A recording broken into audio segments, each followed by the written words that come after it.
안녕하십니까. 미국 현지에서 김선영입니다. 지난 금요일 뉴욕 증시는 전일의 하락 모멘텀이 이어지면서 선대 지수가 모두 1에서 1.5%대 급락세를 보였습니다.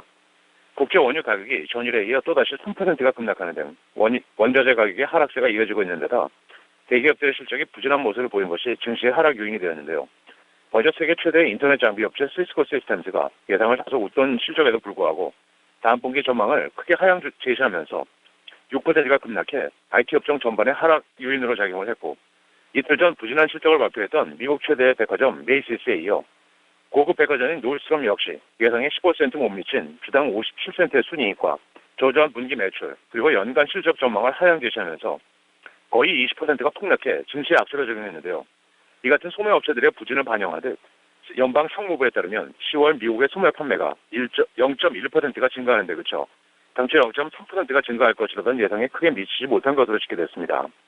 업종별로는 대부분의 업종이 약세를 보였던 가운데 금광, 지역 업종만이 소폭 상승했고, 지난 금요일 10년 만기 국채금리는 전일보다 하락한 2.28%의 거래를 마쳤으며, 이번 파리의 테러 사건으로 인해 월요일 글로벌 증시는 큰 폭의 하락세로 개정할 것으로 예상이 되고 있습니다.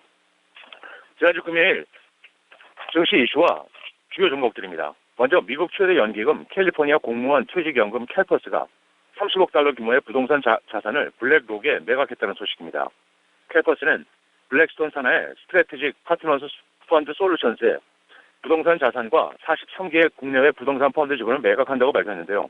이것은 캘퍼스 전체 부동산 자산 270억 달러 중 10%에 달하는 규모였습니다.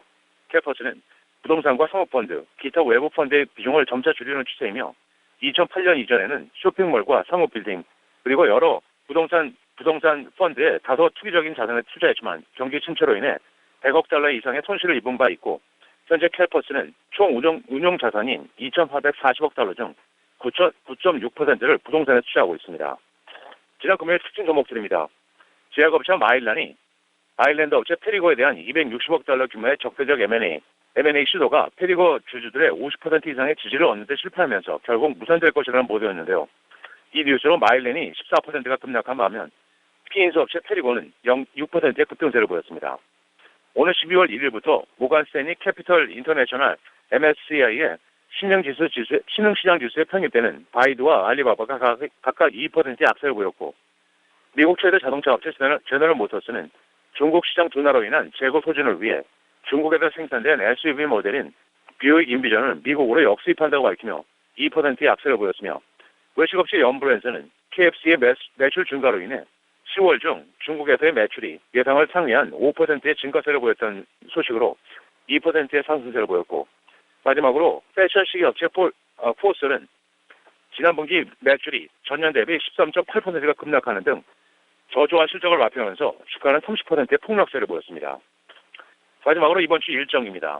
먼저 11월 16일, 11월에 뉴욕 지역 제조업 지수와 11월 17일, 10월의 소비자 물가 CPI, 10월의 산업 생산, 11월의 주택 시장 지수, 11월 18일에는 10월의 주택 착공과 건축 허가 건수, 주간 모기지 신청 지수, 주간 원유 재고, 그리고 지난 10월 28일에 열렸던 FOMC의 의사록이 예정되어 있으며, 11월 19일에는 주간 실업수당 청구 건수와 11월 필라델피아 지역 제조업 지수, 그리고 10월에 경기 선행 지수가 발표될 예정입니다. 이번 주 실적 발표 기업들을 보면 11월 16일 딜러즈, JD.com, 에질런트, 뉴안스 커뮤니케이션, 어반 아웃피터스, 11월 17일에는 홈디포, 딕스 스포링 구스, 월마트, TJX, 제킨더박스, 11월 18일엔 로우스, 타겟, 스테이플스, 엘브랜즈, 큐릭, 그린 마운틴, 11월 19일엔 베스트바이, JM 스모커, 시어스 홀딩, 갭, 로스 스토어, 윌리엄 소노마, 오토데스크, 마지막으로 11월 20일엔 에버크롬비 앤 피치, 푸드라코, 히버트 스포팅 등이 지난 분기 실적을 발표할 예정입니다. 지금까지 미국 현지에서 김선영입니다.